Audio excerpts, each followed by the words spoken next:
Connectez-vous. Mettez-vous en ligne, chers parents, chers amis. Voilà, n'hésitez pas à vous connecter. On va quitter ici. Mettez-vous en ligne, on va quitter ici. Mettez-vous en ligne, on va quitter ici. Connectez-vous, connectez-vous massivement.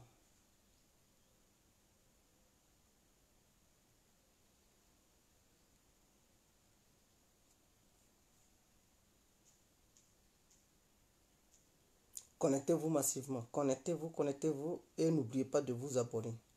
C'est Guégué complet.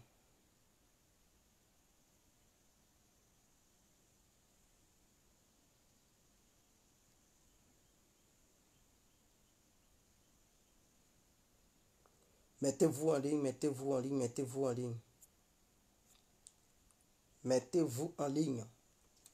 Abonnez-vous massivement sur Guégué complet. Abonnez-vous sur Guégué complet. Partagez le direct. Partagez le direct, partagez le direct partout. Partagez-le partout, partagez-le partout, partagez-le partout. Taguez vos amis. Taguez vos proches. Partagez le direct sur vos murs. Et donnez-moi mes étoiles en quittant ici. On ne va pas trop durer. Ce n'est pas un direct où on va durer. C'est important. Nous ne sommes pas là pour durer. Nous ne sommes pas là pour durer là. Voilà. On va vite faire. Ce qu'on appelle Gyonako. Donc nous allons vite traiter le sujet. On va vite rentrer dans le but du sujet. Donc abonnez-vous, abonnez-vous, abonnez-vous, abonnez-vous. Abonnez-vous massivement. Abonnez-vous massivement. On va quitter ici. Abonnez-vous massivement. On va quitter ici. Voilà. Partagez le direct. Partagez le direct. Partagez le direct. C'est très, très, très, très, très important. Mettez-vous en ligne. Alors, bonjour, bonjour à tous et à tout temps. Pour tous ceux qui ne me connaissent pas, je suis l'incontournable Guégué complet tout terrain. L'homme dont on parle, l'homme qui n'a pas froid aux yeux, l'homme qui ne marche pas ses mots. Vous pouvez aussi m'appeler devant la vie. L'homme n'est rien, gouverneur italien. Docteur Modon, appelez-moi Boum Boum, laisse-moi mourir 5 plein droit, El Padrino, Camari, Tezoou, la Moudia. Alors, nous voilà à nouveau devant cette caméra pour parler de la Côte d'Ivoire. Mais avant ça, les Ivoiriens remercient son Excellence, Monsieur le Président Alassane Ouattara, pour son geste d'hier. C'est très important. Je sais que des gens vont être contre moi. Ils vont dire, mais Guégué, tu as changé. Non, Guégué n'a pas changé. Guégué est pragmatique. Oui, le pragmatisme fait partie de ma vie. Voilà, je ne suis pas quelqu'un qui fonctionne avec les émotions. Je suis quelqu'un qui fonctionne par rapport aux faits. C'est très important. Et donc, il y a eu des faits hier. Donc, au nom de ces faits-là, les Ivoiriens remercient le chef d'État, qui est son Excellence, M. Alassane Ouattara. Nous remercions Alassane Ouattara. D'autres disent, pourquoi il n'a pas libéré tout le monde? Pourquoi il n'a pas libéré tout le monde? C'est petit à petit pour le bois l'eau. Et c'est petit à petit l'oiseau fait son nid. Ce qu'il a fait déjà là, c'est déjà salutaire. C'est déjà salutaire. On doit le remercier pour ça.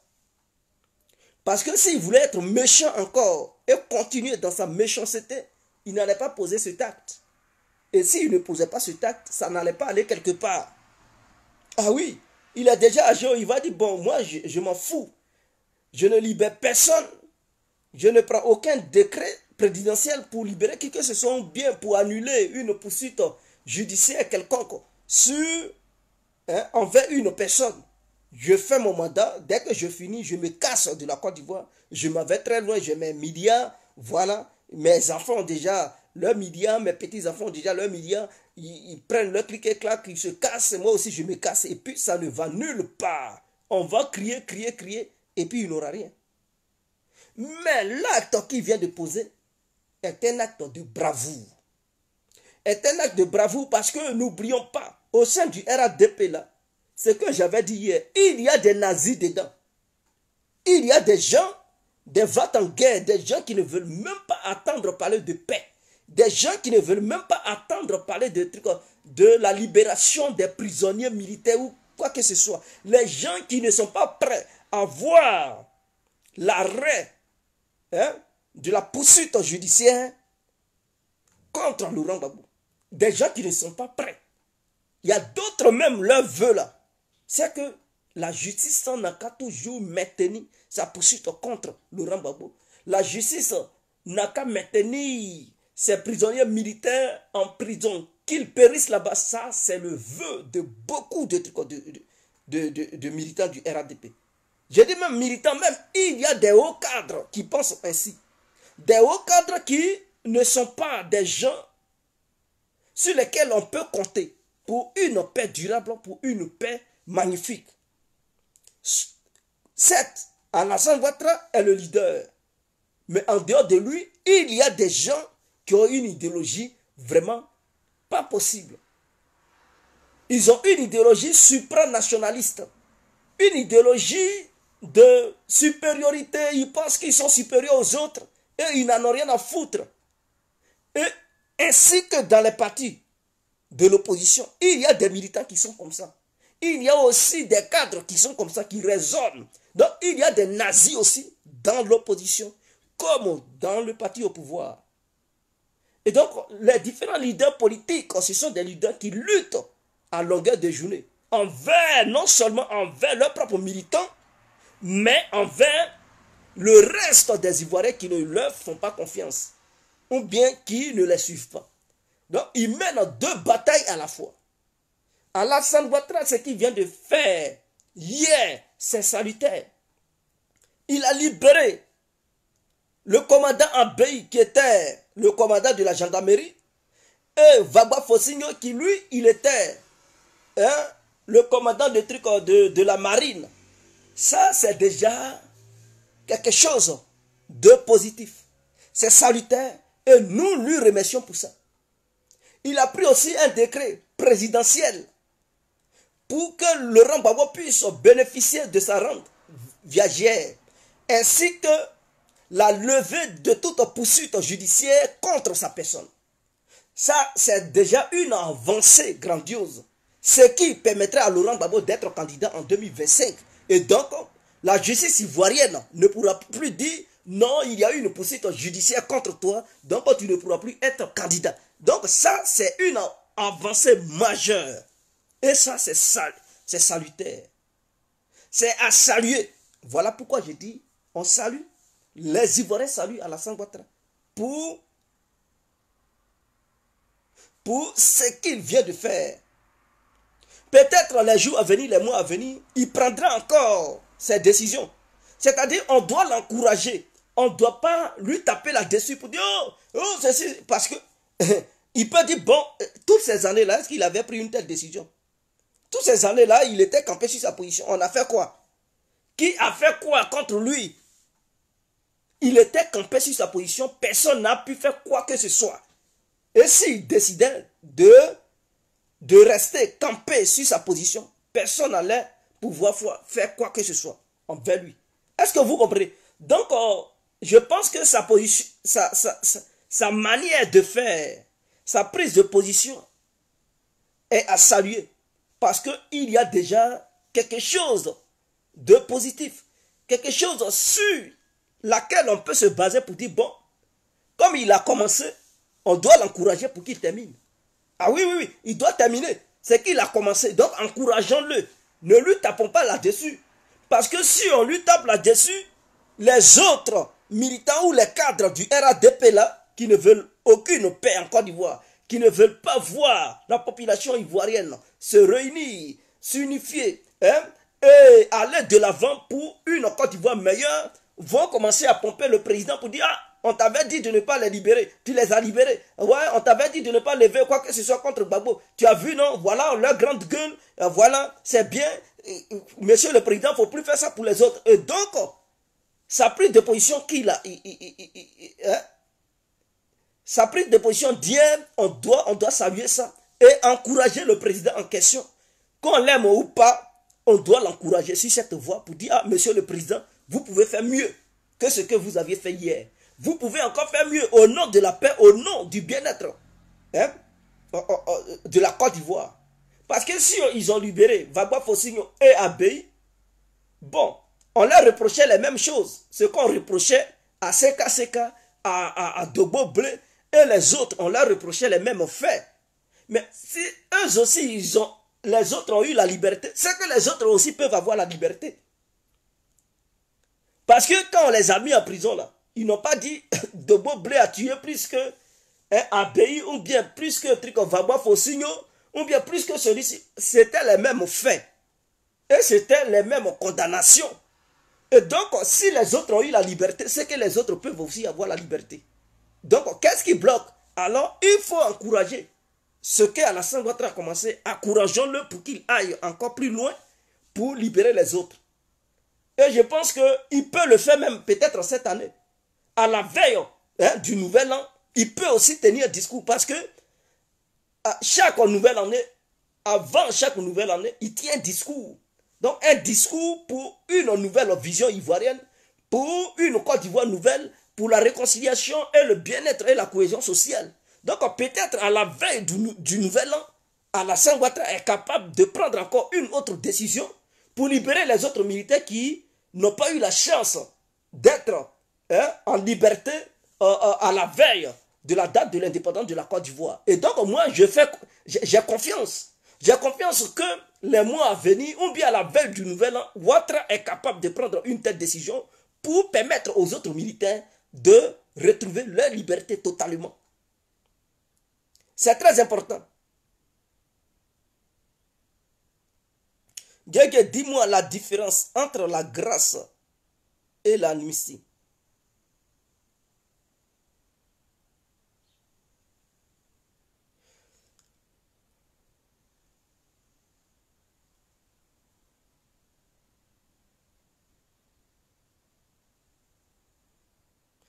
Bon, la grâce présidentielle, c'est que c'est le président en question qui prend une décision sur lui. Et cette décision-là ne vient pas du côté de la justice en fait. Donc la grâce présidentielle, c'est le président qui signe un décret présidentiel pour dire telle personne est libre maintenant. Et que toute poursuite judiciaire en son encontre doit être mis hors d'état de nuit ou bien doit cesser immédiatement. Et donc c'est le président qui prend une telle décision. Donc on dit ça c'est une grâce présidentielle. Mais l'amnistie c'est quelqu'un qui était poursuivi par la justice et par la bataille juridique. Plus tard on découvre que non, il n'est pas coupable. Et donc, on l'amnistie. Ou bien la justice prend une décision pour arrêter toute poursuite contre lui. Donc, il a été amnistié. Donc, ça ne vient pas du côté du président, c'est-à-dire du chef d'État de l'armée. Donc, ça ne vient pas de lui, mais l'amnistie vient du côté de la justice. Et la grâce présidentielle vient du côté du président en question. Donc, si on peut aller sur cette base. Si on peut parler ainsi.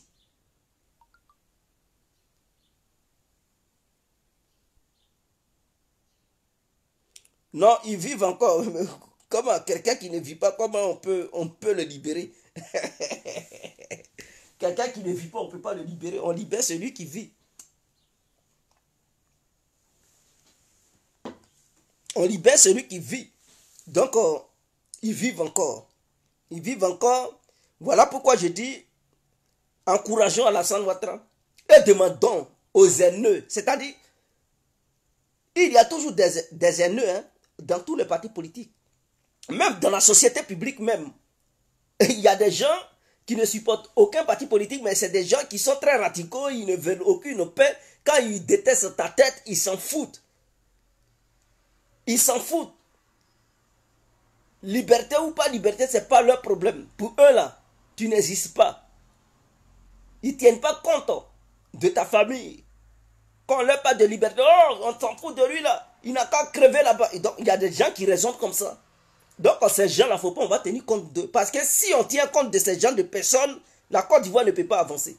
il faut tenir compte des gens qui ont une pensée positive, qui œuvrent dans le sens d'une Côte d'Ivoire nouvelle, dans le but d'avoir une véritable réconciliation, une Côte d'Ivoire apaisée, où les peuples ne se regardent plus en chaîne de défaillance, où les gens, quand ils se rassemblent, ils ne disent plus, ah, faut faire, tu vas voir, on va se laisser dans le pays là. Donc des gens qui parlent plutôt d'avenir, de business, de comment faire pour faire émerger la Côte d'Ivoire. Voilà, c'est avec ces genres de personnes qu'il faut traiter et mettre hors d'état de nuit toutes les personnes qui ont une idée revancharde, qui ont des idéologies supranationalistes, qui pensent que c'est un seul qui existe et que les autres ne sont rien en dehors d'eux, et que les autres n'ont qu'à crever, quel que soit, qui n'ont aucun pardon dans leur cœur, mais matin, midi, soir, qui se pressent pour aller dans les églises ou dans les mosquées à Jésus, qui font n'importe quoi, qui pensent, qui prient Dieu, ou on parle du pardon, mais en réalité, dans leur cœur, il n'y a que le feu, il n'y a que la rancœur, il n'y a que la destruction, il n'y a que la méchanceté, et le démon se loge dans leur cœur. Donc les gens qui ont pour cœur un dortoir, une maison comme maison démoniaque, on doit les écarter et utiliser ceux qui ont dans leur cœur l'amour, le bien-être de la nation. Donc avec la décision d'Alassane Ouattara, Laurent Gbagbo pourra être candidat aux élections futures. Oui, il pourra être candidat aux élections futures. Donc, il n'aura plus de poursuites judiciaires en son encontre. Il n'aura plus de poursuites judiciaires en son encontre. Est-ce que vous comprenez? Donc, voici un peu. Donc, c'est ce que les gens de l'opposition voulaient. Les membres du PPACI, oui, votre leader vient d'obtenir la grâce présidentielle. Donc, tout a été annulé. Toutes poursuites contre sa personne ont été annulées. Voilà, ses comptes ont été dégelés. Donc, il va obtenir son argent. Ah, Gbagbo va avoir beaucoup d'argent dès, j'imagine, c'est combien même? Ah, chaque mois, chaque mois. C'est-à-dire depuis 2011. Son jeton qu'il n'a pas touché là. Ils vont calculer. Dans chaque année, il y a 12 mois. Donc, en 12 mois, chaque mois, c'est combien il allait gagner. Je ne sais pas, hein, mais un président, normalement, quand il est en exercice, il gagne 15 millions. Bon, s'il n'est plus en exercice, peut-être 15 millions divisé par 2, ça va lui faire au moins 7 millions et demi. Ou bien peut-être il va toucher au moins 8 millions. Donc 8 millions multiplié par 12. Vous comprenez? Maintenant, ça fait combien d'années qu'il n'a pas touché? 2011, 2022, ça fait au moins 11 qu'il n'a pas touché. Donc 8 millions multipliés par 12, ça fait combien? Le total multiplié par 11. Donc c'est ça là, c'est tout ce jeton là, ils vont mettre sur son compte BIA. Et avant ça même, avant cet argent, il y avait de l'argent sur son compte. Donc tout cet argent est débloqué. Donc vous comprenez, donc ça va lui faire beaucoup d'argent dans son compte. Donc Laurent Gbagbo sera lourd, comme la tare. Son compte bancaire va bien peser. Donc il pourra maintenant financer son parti politique, ses bons petits pour battre campagne, pour mener une offensive politique, pour sensibiliser les jeunes, afin que beaucoup de jeunes intègrent son parti politique et les convaincre à le supporter le moment opportun, c'est-à-dire en 2025, quand il sera candidat, pour que ces jeunes puissent le voter. Donc voilà un peu. Donc voilà pourquoi je dis le geste d'Alassane Ouattara est salutaire. C'est salutaire.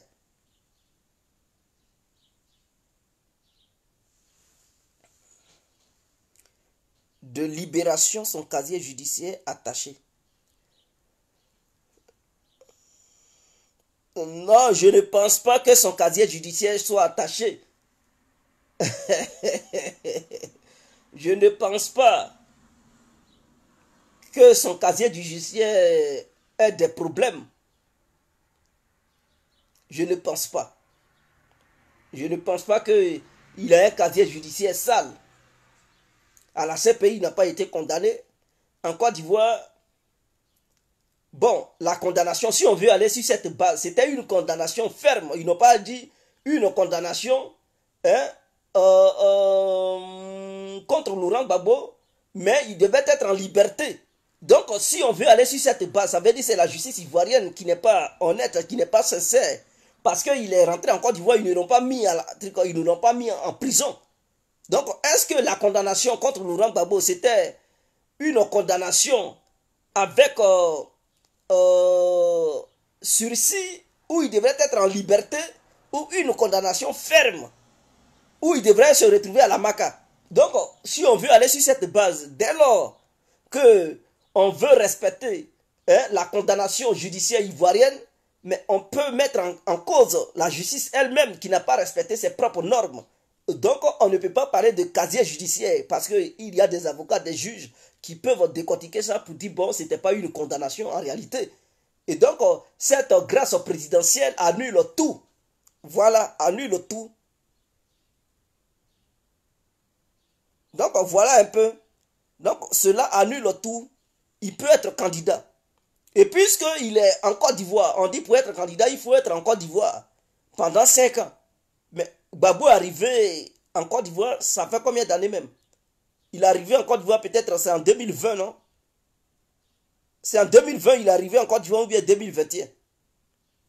Voilà, donc, étant en Côte d'Ivoire, il paye des impôts.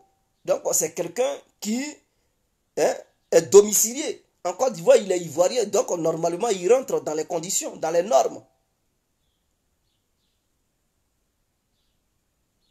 Non, il peut poser sa candidature si la Constitution lui permet, c'est-à-dire s'ils n'ont pas fait voter une nouvelle loi pour dire qu'ils n'ont qu'à écarter les personnes âgées de trucs les personnes ayant 75 ans hein, qui ne peuvent plus être candidats et tout.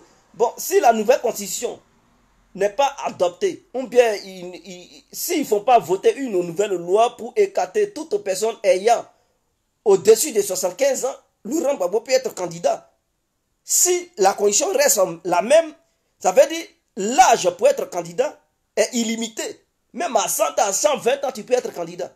Mais au cas où ils font voter une nouvelle constitution pour bloquer les gens ayant plus de 75 ans, là, ça peut le contrecarrer, ça peut l'empêcher d'être candidat. Mais si la condition reste intacte, Laurent Gbagbo peut être candidat, Alassane Ouattara peut être candidat, Bédié peut être candidat.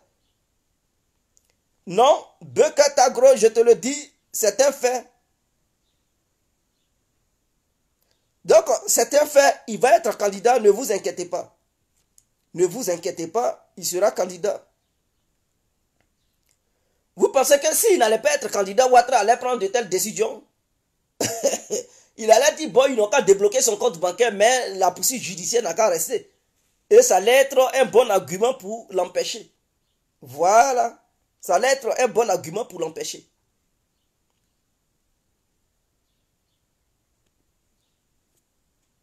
C'est clair. Donc, laissez ça. Laissez ça.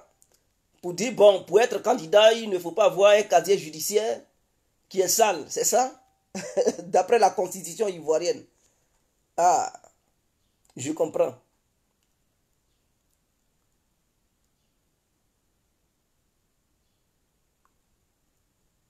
Mais ne t'inquiète pas, le casier judiciaire de Gbagbo n'est pas sale. Puisque la justice ivoirienne même n'a pas été à mesure de l'enfermer. Puisque elle-même, sa propre condamnation, elle ne faisait pas confiance à sa propre condamnation. Tu ne peux pas condamner quelqu'un et en même temps le laisser se balader librement en Côte d'Ivoire. Tu dis il est condamné fermement à 20 ans de prison plus une amende de combien de millions? Non, c'était des milliards qu'il devrait payer. Hein.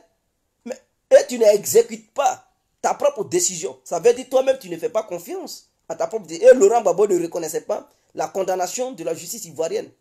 Malgré ça, la justice ivoirienne ne l'a pas arrêté. Ce qui veut dire eux-mêmes, qui sont les juges en Côte d'Ivoire, ils ne faisaient pas confiance à leur propre condamnation. Ils ne faisaient pas confiance à leur propre condamnation. Donc voilà un peu.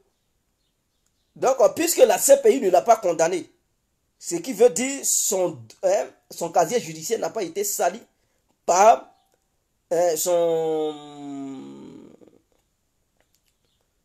transfèrement à la CPI et la justice qu'il a subi là-bas, il n'y a pas eu de casier judiciaire qui a été sali. Donc voilà un peu. Non, ne t'inquiète pas, Becker Tagro, ne t'inquiète pas, je sais de quoi je parle. Maintenant, on laisse cela. Moi, l'armée ivoirienne, j'ai regardé le défilé militaire aujourd'hui. C'est à saluer. Par rapport à l'armée ivoirienne des années précédentes, ce n'est plus la même armée. L'armée a vraiment changé. C'est-à-dire même depuis au temps d'Oufoué jusqu'au temps de Gbagbo, l'armée ivoirienne n'avait jamais eu de tels appareils militaires. Donc, c'est une très grande avancée majeure. C'est-à-dire, on ne doit pas être hypocrite tout le temps. On ne doit pas être critique tout le temps. Non. À un moment donné, quand c'est bon, il faut le reconnaître. À un moment donné, il faut apprécier lorsque c'est appréciable. On ne peut pas passer notre temps à dire oh, c'est mauvais, c'est mauvais. Non, non, non, non, c'est pas tout qui est mauvais. On doit encore encourager le gouvernement ivoirien à moderniser encore l'armée. On ne sait jamais. Le monde est bouleversé. Le monde se mélange de nos jours. Ton ami, ton allié d'aujourd'hui peut être ton ennemi de demain. Rien n'est garanti. Donc la Côte d'Ivoire doit diversifier ses partenaires. Et c'est ce que je dis toujours. Voilà pourquoi la prise de position de Ouattara vis-à-vis de la Russie, je n'ai pas apprécié. J'ai dit, la Côte d'Ivoire n'avait pas le droit de prendre position. Elle devait rester neutre. Si elle veut diversifier ses partenaires et œuvrer pour un monde multipolaire. Donc, quand tu veux un monde multipolaire, tu ne prends pas de position pour condamner et rester dans un camp. Non, tu traites avec tous les camps. Et donc, si un camp te dit de prendre position, tu dis non, pas question. C'est ça, la vision de mon pays. Et donc, j'ai écouté les journalistes qui disent que la Côte d'Ivoire veut œuvrer. La Côte d'Ivoire œuvre pour le multinationalisme. Pour le truc, oui, non, pour le multipolarité. Mais elle ne peut pas œuvrer pour ça et en même temps condamner un camp. Parce que l'autre camp que la Côte d'Ivoire condamne, c'est le camp même qui lutte pour qu'il y ait cette histoire de multipolarité dans le monde. Et qu'il ne faudrait plus qu'un seul camp domine. Donc pour ça, la Côte d'Ivoire devrait être neutre. Mais c'est déjà fait. Puisque c'est déjà fait, il ne faut plus que dans l'avenir, la Côte d'Ivoire prenne une telle position. La Côte d'Ivoire, avant de prendre une quelconque décision, doit regarder le pour et le contre, ou elle doit décider de rester neutre pour traiter tout le monde.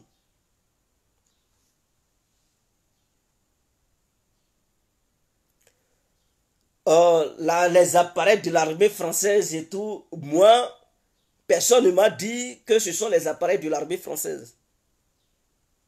L'armée française n'est pas, la France n'est pas si gentille pour donner ces appareils. La Côte d'Ivoire a dû acheter ça. Donc on a payé ça dans leurs mains. Voilà. Donc c'est pas une question de dire c'est pour la France. Non, non, non, non. La Côte d'Ivoire a payé ça, on a payé ça. On ne peut pas toujours rester là pour dire c'est pour la France. Non. S'ils ont vendu, ils ont vendu. Ça leur appartenait, mais ça ne leur appartenait plus. Ça ne leur appartient plus. Voilà, c'était pour eux, mais ce n'est plus pour eux. Puisque la Côte d'Ivoire a dépensé des milliards pour acheter ça. Donc ce n'est pas de la fanfaronnade. Est-ce que vous comprenez? Donc nous devons remercier Alassane Ouattara. Parce qu'il a quand même rénové l'armée. Autant de trucs d'Oufoué, ce n'était pas comme ça. Autant de Bédier, ce n'était pas comme ça. Autant de Gbagbo même, ce n'était pas comme ça. Pour se défendre même, c'était tout un problème. Et c'est ce qui a fait que les FDS avaient pris quelques défaites face aux rebelles qui étaient armés de Kalachnikov. Et les FDS perdaient du terrain face à ces rebelles. Parce que la Côte d'Ivoire n'était pas armée. Est-ce que vous comprenez? On n'avait pas de véritable armée. Mais aujourd'hui, je vois les matériels de l'armée ivoirienne. C'est à saluer. Jusqu'à il y a des drones. Mais ça a quand même évolué. Parce que dans la sous-région, les autres pays n'ont pas de drones. C'est la Côte d'Ivoire qui possède ces genres de drones.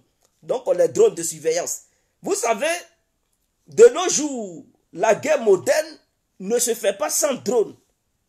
Et le cas de l'Ukraine est un exemple palpable. Il faut des drones avec les satellites et tout, mais les drones sont devenus les yeux de l'être humain. Avec les drones, quelqu'un ne va pas te mentir. Parce que si ce sont des renseignements humains, quelqu'un il peut te mentir, il peut te donner une fausse cible. Il t'appelle, il dit, oh, voilà, dans telle maison, il y a tant. Oh, c'est du mensonge. Mais avec les drones là, c'est en temps réel. Le drone est là, ça fume, il n'y a pas d'histoire de mensonge. Et l'armée peut agir immédiatement. Et donc, les drones sont très importants dans la guerre moderne. Quand tu as une armée de drones, même les grandes puissances te font ont peur de toi. Oui, oui, oui. Quand tu as une véritable armée de drones, les grandes puissances ont peur de toi. Parce que si elles veulent attaquer ton pays, tu es capable aussi de leur infliger une véritable défaite. Imaginons une Côte d'Ivoire qui est dotée de véritables drones.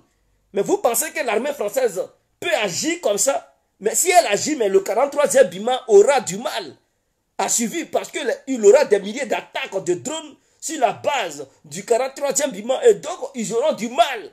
Et même, ils seront obligés de fuir la base pour courir et chercher un refuge sur la mer. Donc, vous comprenez? Voilà. Donc, mais ces drones-là sont encore peu. Moi, j'aimerais que la Côte d'Ivoire ait une véritable armée de drones, c'est-à-dire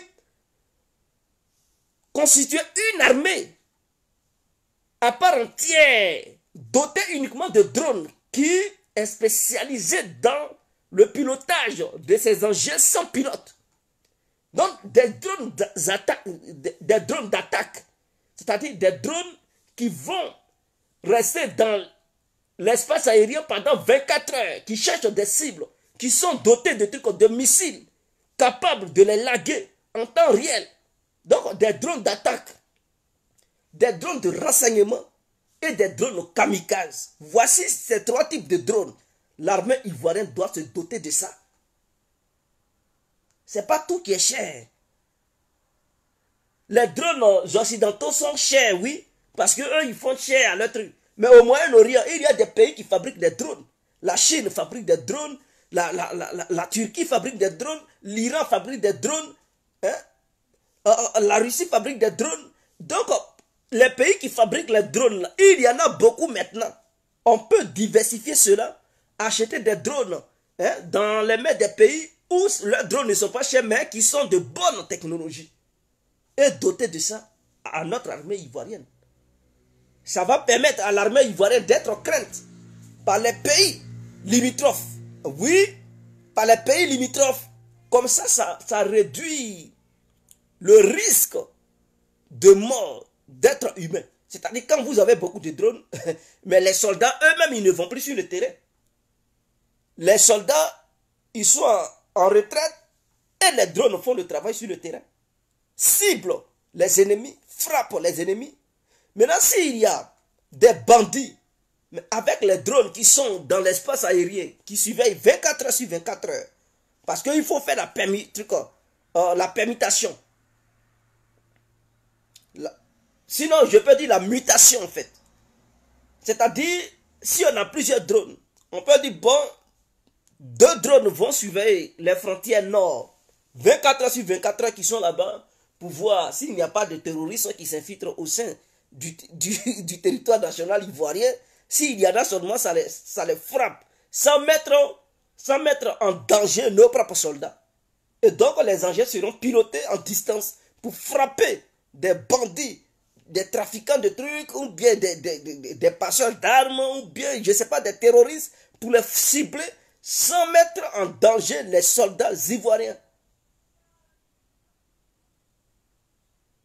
Est-ce que vous comprenez? Donc, voici un peu, il faut une armée de drones.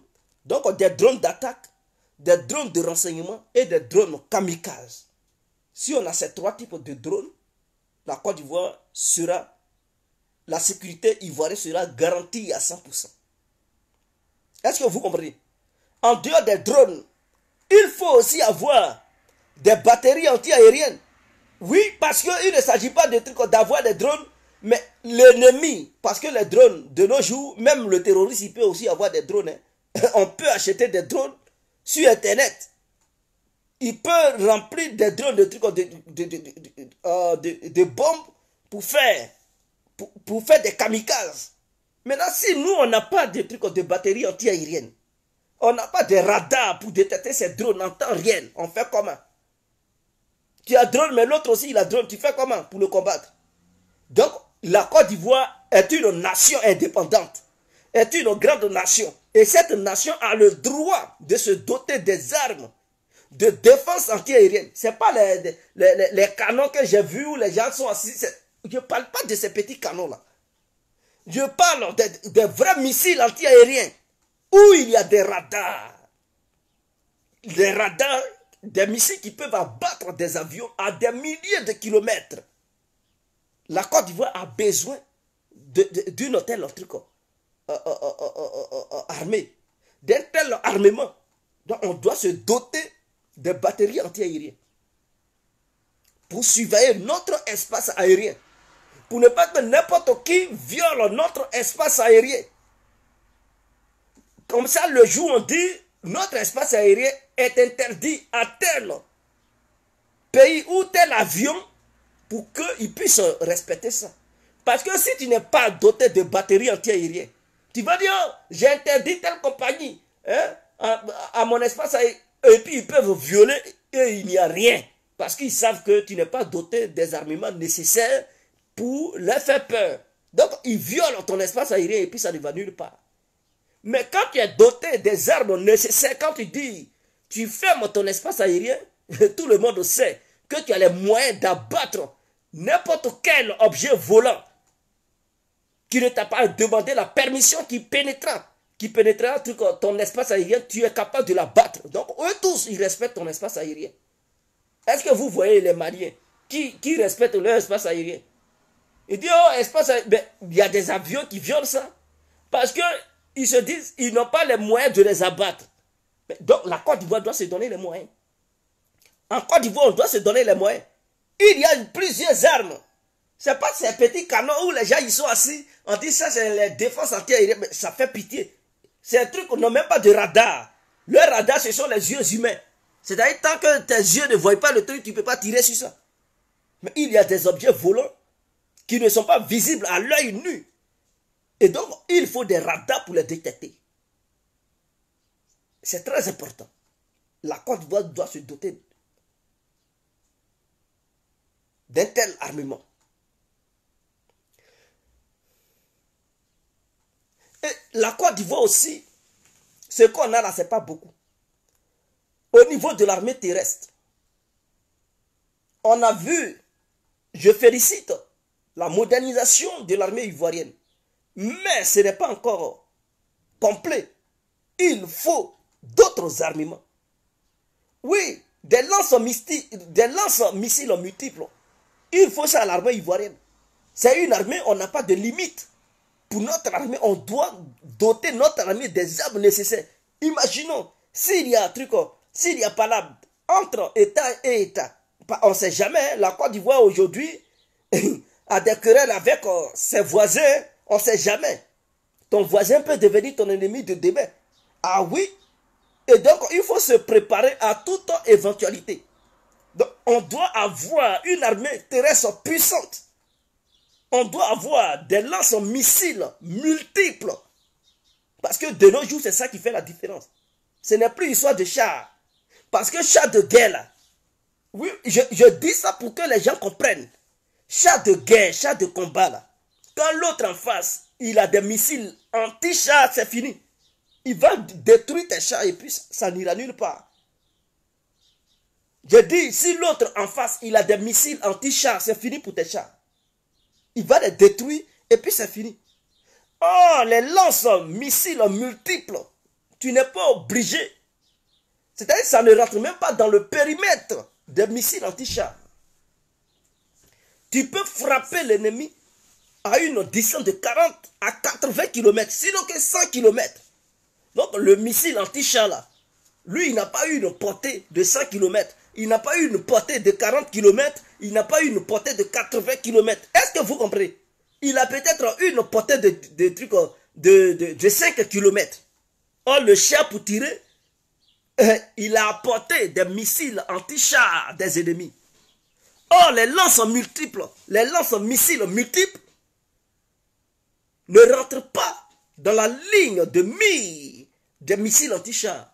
Ce qui fera la différence. C'est-à-dire que tu en dis ça et tu frappes l'ennemi sans qu'il n'y ait les moyens de riposter. Et si tu as les défenses anti-aériennes, s'il prend son aviation, tu abats ses avions.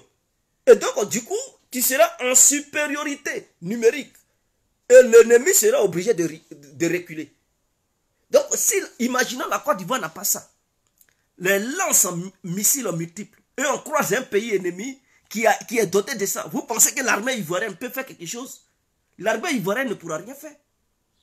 Parce que les ennemis peuvent frapper les soldats ivoiriens à 80, 40 ou à 100 km. Les frapper sans que les soldats ivoiriens aient les moyens de riposter. Tout ce qu'ils vont utiliser, ce sont les drones de reconnaissance. Mais oui, après les drones de reconnaissance, tu utilises quoi? L'aviation. Mais l'autre aussi, il a son aviation. Il aura un combat aérien et ils vont empêcher ton aviation d'agir comme bon lui semble.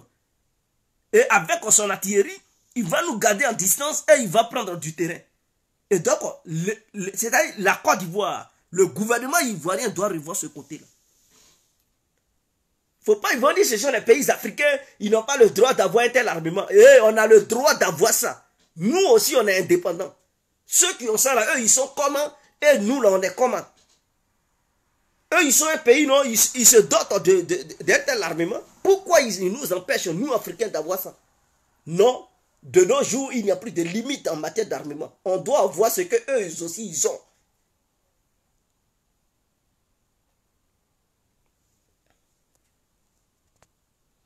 Il a été gracié.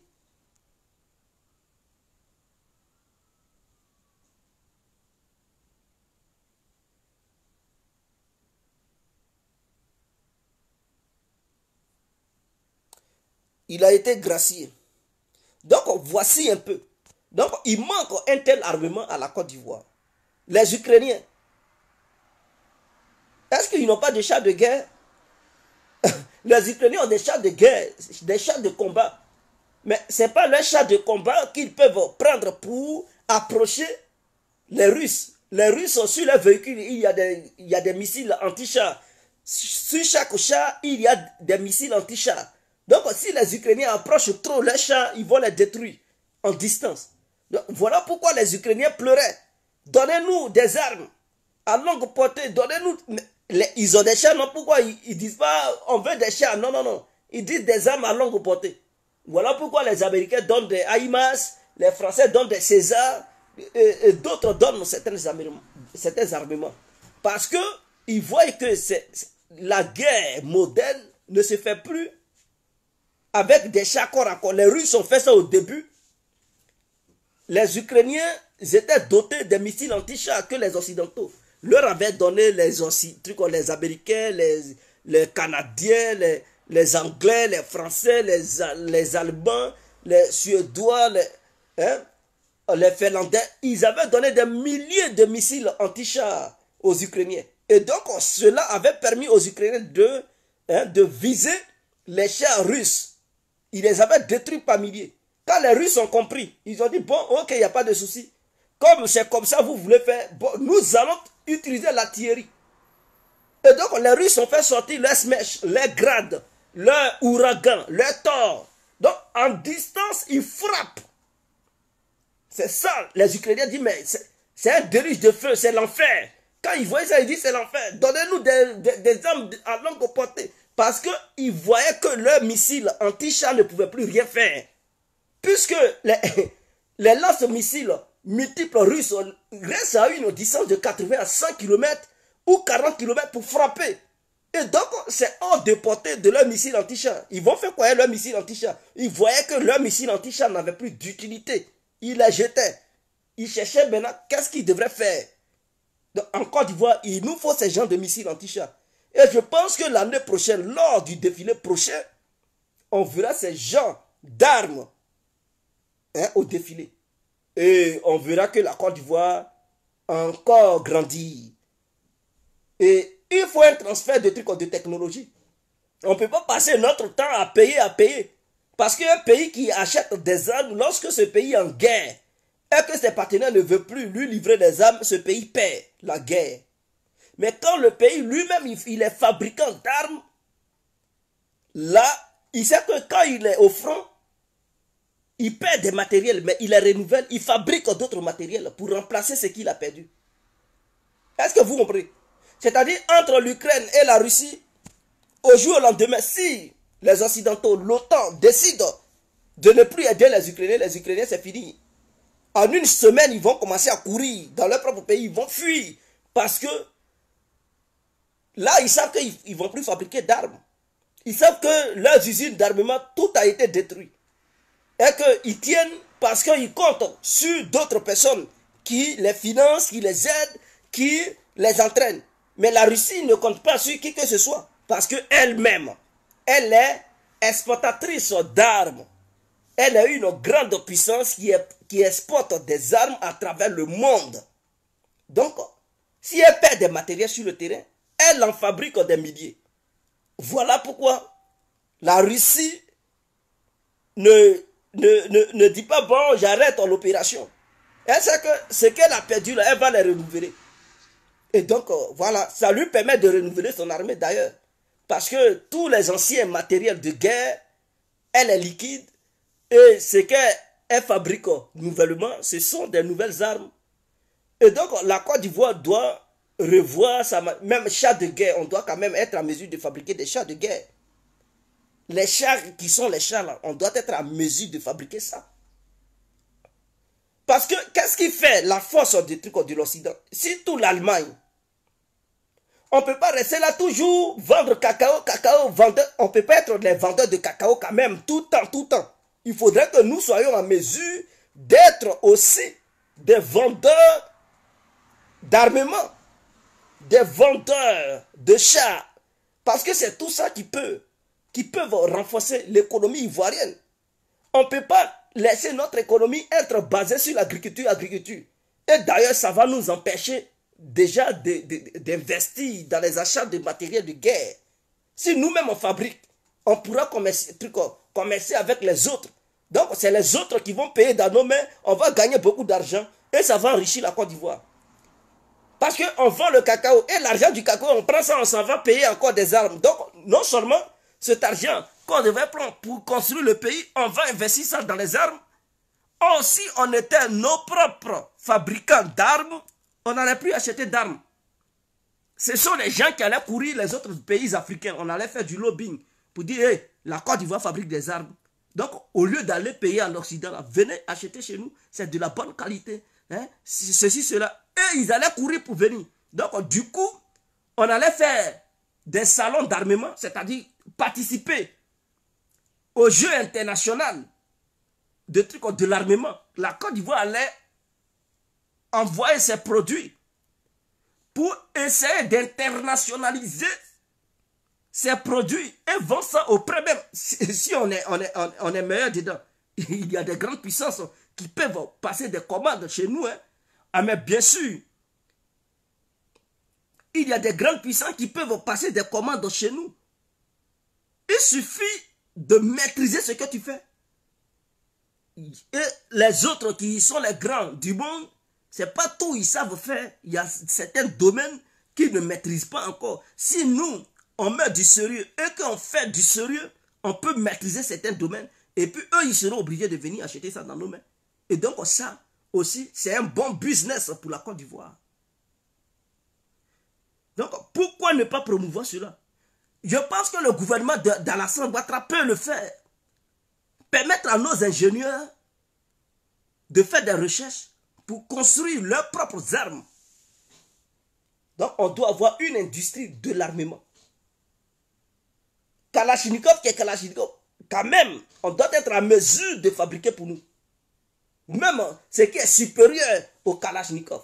On doit être en mesure de fabriquer des obus. On doit être en mesure de fabriquer des chars de guerre. C'est petit à petit, ça commence. Et ensuite, on peut arriver sur des drones. Et des drones, pourquoi pas, atterrir dans le domaine de l'aviation. C'est petit à petit, ça commence. Donc on peut, si on veut, on peut. Si on veut, on peut. Maintenant, la Côte d'Ivoire ignore certains domaines. Le domaine de l'immobilier. Oui, c'est-à-dire la Côte d'Ivoire doit créer un ministère de l'immobilier en Côte d'Ivoire. L'objectif, ce n'est pas de faire la promotion de l'immobilier auprès des Ivoiriens. L'objectif, c'est de rapporter de l'argent à l'État de Côte d'Ivoire. En quoi faisant? Voici la stratégie. Parce qu'il y a des guerres partout dans le monde. Pourquoi ces guerres se créent? Parce que les grands pays, les grandes puissances, créent les guerres et ensuite s'en vont reconstruire. Mais pour reconstruire, là, ils font quoi? Ces pays-là, ils envoient leurs propres ingénieurs pour reconstruire. Et donc, ce sont des gros marchés qu'ils prennent. Donc, la Côte d'Ivoire doit faire la promotion de ces ingénieurs. Oui, on doit faire la promotion de nos ingénieurs. Créer un ministère qui sera là pour faire la promotion des ingénieurs de Côte d'Ivoire à travers le monde. C'est-à-dire partout où il y a guerre, la Côte d'Ivoire doit voir ces gens, ces autorités qui vont rester après la guerre pour dire, bon, nous avons des ingénieurs, on est capable de construire, participer à la construction de votre nation. Et donc, nous voulons des parts de marché. Ah oui? Et donc, ces parts de marché-là, c'est la Côte d'Ivoire, c'est l'État ivoirien qui doit signer ces contrats. Et une fois ces contrats signés, envoie des ingénieurs pour reconstruire. Ce qui permettra à la Côte d'Ivoire de prendre certains Ivoiriens pour les envoyer là-bas, qui vont travailler avec les citoyens de ces pays qu'ils vont trouver sur place pour travailler et construire. Et donc, non seulement ces Ivoiriens auront leur salaire, ces ingénieurs auront leur salaire, et l'État ivoirien aura sa part. Et c'est comme ça que les grandes puissances se font. Il ne s'agit pas de vendre cacao tous les ans. Mais à un moment donné, il faut développer certains secteurs. Et c'est ce que les Occidentaux font.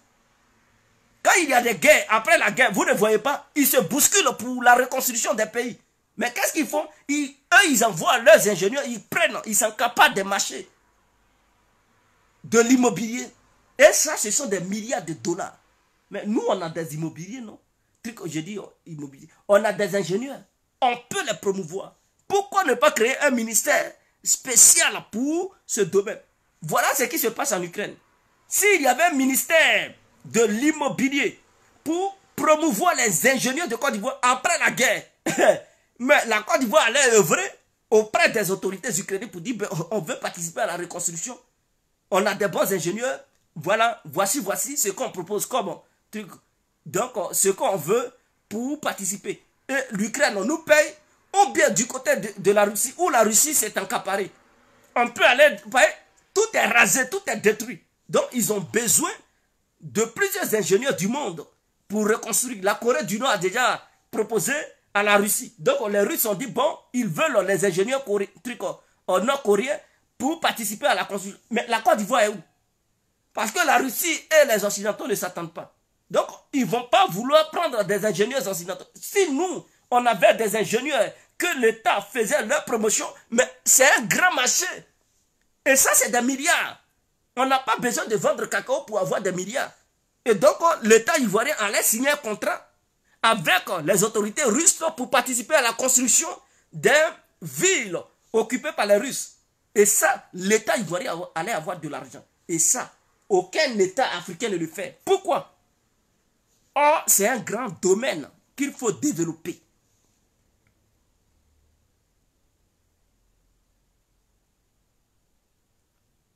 Il faut développer ce domaine. Parce qu'on ne peut pas passer notre temps à vendre cacao, café, premier producteur de cacao, cinquième café. On ne peut pas rester dans cacao, café, EVA, café, palmier à huile. Non, on doit développer les secteurs. Et c'est ça qui va permettre à la Côte d'Ivoire d'être riche. Parce qu'on va gagner de l'argent dans l'industrie de l'armement. On va vendre des armes aux autres pays africains. Et on doit tout faire pour s'emparer de certains marchés africains. Et essayer d'exporter nos savoir-faire à l'extérieur, en dehors de l'Afrique. L'immobilier, on doit faire la promotion pour dire que les Africains aussi ont des meilleurs ingénieurs. est que pour reconstruire un pays qui vient de subir la guerre, mais Yémen, quand la guerre va finir, mais c'est un gros marché. Il faudrait que le Yémen soit reconstruit. La Syrie, il y avait eu la guerre. Mais si l'État ivoirien faisait la promotion de ses ingénieurs, l'immobilier ivoirien, mais on allait s'encaparer de certains marchés syriens pour reconstruire la Syrie. La Libye, quand elle avait subi la guerre, on pouvait aussi participer à la reconstruction de la Libye. Et ça allait faire entrer de l'argent. Et je pense que ça peut arriver. Je pense que c'est possible. Je pense que c'est possible. Je pense que c'est possible. Et c'est à l'État ivoirien de voir cela. L'Allemagne est puissante, pourquoi? Les Allemands, ils sont puissants, pourquoi? Est-ce qu'ils ont des colonies en Afrique? Ils ne produisent pas cacao, ils ne produisent pas café. Mais l'Allemagne est la première puissance économique en Europe. Mais pourquoi? Parce que l'Allemagne est dans tous les domaines. Elle développe le domaine immobilier, le domaine de l'armement, le domaine, est-ce que vous comprenez, le domaine de trucs, des véhicules, de l'automobile, le domaine de la médecine, et elle vend ses services à travers le monde. Donc, elle obtient beaucoup d'argent qui vient de part et d'autre.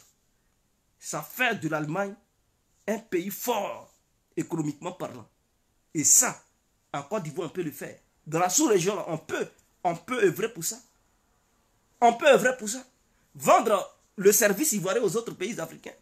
Quand un pays africain vient de dire pour la reconstruction, on dit, bon, nous, on veut. Et on leur propose des parts de marché. La Côte d'Ivoire peut reconstruire, peut faire certaines choses. Et on gagne des milliards. Donc, on commence en Afrique et on exporte en dehors de l'Afrique. Pourquoi pas on ne fait pas? Pourquoi la Côte d'Ivoire ne fait pas cette promotion? Ça me fait mal. Et je pense que il faut revoir notre manière de faire. Il faut revoir ça. C'est très important. Et pour finir, j'aimerais exhorter la Côte d'Ivoire à coopérer, parce que pour lutter, la lutte contre le terrorisme, on ne peut pas bien lutter contre le terrorisme si on ne surveille pas nos différentes frontières. Et pour surveiller les frontières, ce n'est pas seulement les drones, mais il faut aussi des satellites de surveillance des frontières et de recherche de l'agriculture. Parce qu'on dit le poumon, l'économie ivoirienne est basée sur l'agriculture, mais on n'a même pas une technologie pour faire des recherches dans le domaine agricole. Pourquoi ne pas lancer un satellite pour approfondir la recherche agricole? Les grands pays font ça. Tous les grands pays qui veulent se développer dans l'agriculture font cela. Mais nous, on dit notre économie est basée sur ça. Et on est incapable même de lancer des satellites. Mais on peut coopérer avec des pays. Si la Côte d'Ivoire n'a pas les moyens, je dis bien les moyens technologiques pour fabriquer un satellite, la Côte d'Ivoire peut coopérer. Peut coopérer avec la Russie, la Chine, l'Iran, parce que les Européens ne vont pas être prêts à nous donner ça, parce que ça va coûter cher avec les Européens. Mais les autres, eux, ça coûte moins cher et c'est efficace. Et on va leur demander transfert de technologie. Et quand ça sera fabriqué, on demande aux Russes de lancer, parce que c'est eux qui lancent les satellites du monde entier. Ils ont lancé pour les Angolais, c'est eux qui lançaient pour les Français, ils vont lancer même pour les Iraniens, ils lançaient même pour les Américains. Et donc on va leur demander de lancer pour nous. Quand ça va, ils vont lancer là. Après, ça va être dirigé en Côte d'Ivoire, ça va être au-dessus de la Côte d'Ivoire pour surveiller nos frontières.